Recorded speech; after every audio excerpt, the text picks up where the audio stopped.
Hi, welcome to this video, and in this video I'm going to be talking about what is a good life. What is a good life? I think if you took this question to the general public, and I challenge you to do so, I think many would answer with a similar response, or responses, plural. I think if you asked people, and you went out and interviewed people, and I challenge you to do so, that many would reply with similar responses. If you reviewed everything at the end of the day, I think many would say things like one of wealth, they wish they were a celebrity or famous, one of comfortability, of lots of holidays, lots of food in their belly, and one of wealth where they have everything taken care of for them throughout their entire lives.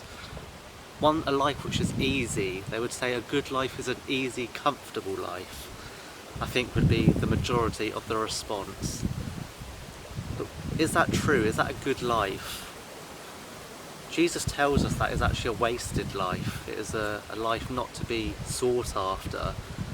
And Jesus actually used the parable in the Gospels, and he said that people that seek a comfortable, easy life are actually foolish.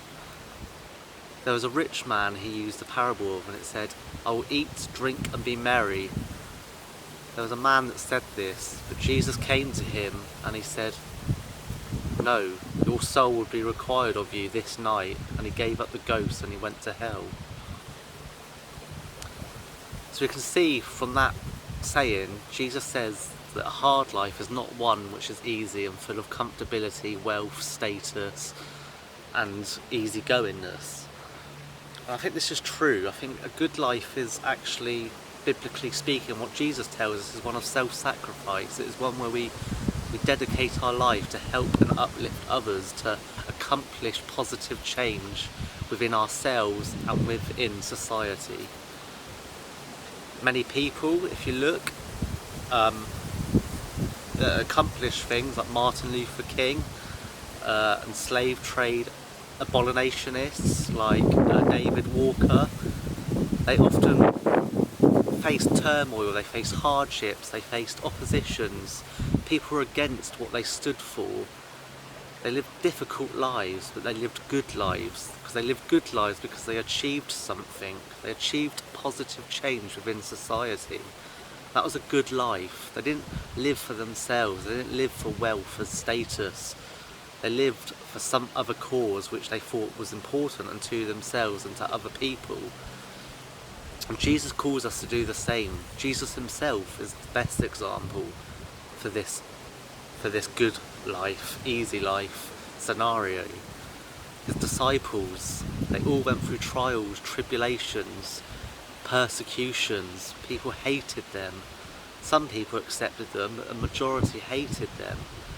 But the Bible says they lived good lives, they lived positive lives, they turned the world upside down. So I think from the Bible, from Jesus' teachings, you can see that a good life is not one of comfortability, it is not one of wealth and status. It is actually, in fact, one where we seek to change ourselves and others and our society through the outward motions of activism, of peaceful activism, and standing up for truth and what we believe in. And as Christians, I think we ought to be doing the same. We're not called to live comfortable, easy lives. That is not a good life. A good life is one where we seek to bring people to Jesus through his teachings, and that is what brings positive change to the world. And as we read in the New Testament, the world will be changed. The world will be put upside down when we do such a thing.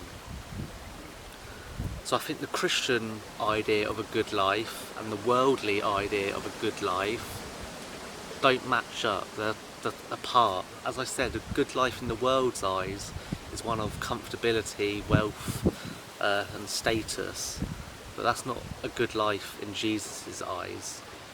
A good life is not necessarily one of comfortability, wealth and status.